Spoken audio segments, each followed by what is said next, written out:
नमस्कार मित्रांनो, आज आपण बोलणार आहोत एका अत्यंत महत्त्वाच्या विषयावरती, ते म्हणजे मराठा समाजाचे आरक्षण। महाराष्ट्रातील लाखो तरुण शेतकरी आणि कुटुंबीय यांची एक मोठी मागणी आहे। आज आपण पाहूया ही मागणी योग्य आहे का, इतर राज्यांशी तुलना केल्यास महाराष्ट्रात परिस्थिती कशी आहे आणि सरकारने याकडे गांभीर्याने का पाहावं। चला तर मग सुरू करूया आजचा विषय।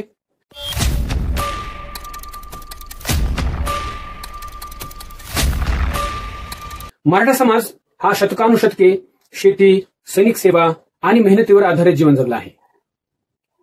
शिक्षण आणि नोकऱ्यांमध्ये मात्र मागे पडलेला आहे। 1992 मध्ये सुप्रीम कोर्टाने 50% आरक्षणाची मर्यादा घातली, पण अनेक राज्यांनी ती ओलांडली आणि समाजांना न्याय दिला। महाराष्ट्रात मात्र मराठा समाज अजूनही संधीच्या प्रतीक्षेत आहे। इतर राज्यांची तुलना मी तुम्हाला सांगतो। बिहारमध्ये 75% आरक्षण आहे, तमिळनाडूमध्ये 69% आरक्षण आहे, राजस्थानमध्ये 64% आरक्षण आहे। महाराष्ट्रात किती आहे? एकूण आरक्षण आहे मराठ्यांशिवाय ते आहे 62%। इतर राज्यांनी समाजाची वास्तविक परिस्थिती पाहून आरक्षण दिलेलं आहे, मग महाराष्ट्रात मराठा समाजाला न्याय का नाही? आजची परिस्थिती आपण समजून घेऊया। शिक्षणात स्पर्धा आहे, नोकऱ्या अत्यंत मर्यादित आहेत, शेतकरी आत्महत्या, दुष्काळ, आर्थिक संकट यामुळे मराठा समाज हा लाखो कुटुंब त्रासात आहेत। ग्रामीण भागातील विद्यार्थ्यांना संधी मिळण्यासाठी आरक्षणाची गरज आहे।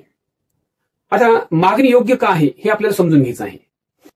संविधानाने दिलेल्या सामाजिक न्यायाच्या आधारावर किंवा या तत्वावर दुर्बल घटकांना आरक्षण देणं हे शासनाची जबाबदारी आहे। आरक्षण म्हणजे कोणाचं नुकसान नाही, तर सर्वांना समान न्याय आहे किंवा सर्वांना समान संधी आहे, यासाठीचं आरक्षण एक साधन आहे। महाराष्ट्राच्या सर्वांगीण विकासासाठी मराठा समाजाला आरक्षण मिळणं हे अत्यावश्यक आहे, हे आपण या ठिकाणी समजून घेतलं पाहिजे।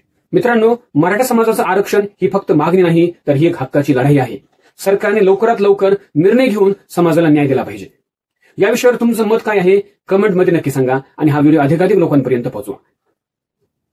आज इथेच थांबू, पुन्हा भेटू नवीन विषय घेऊन। तोपर्यंत जय हिंद, जय महाराष्ट्र।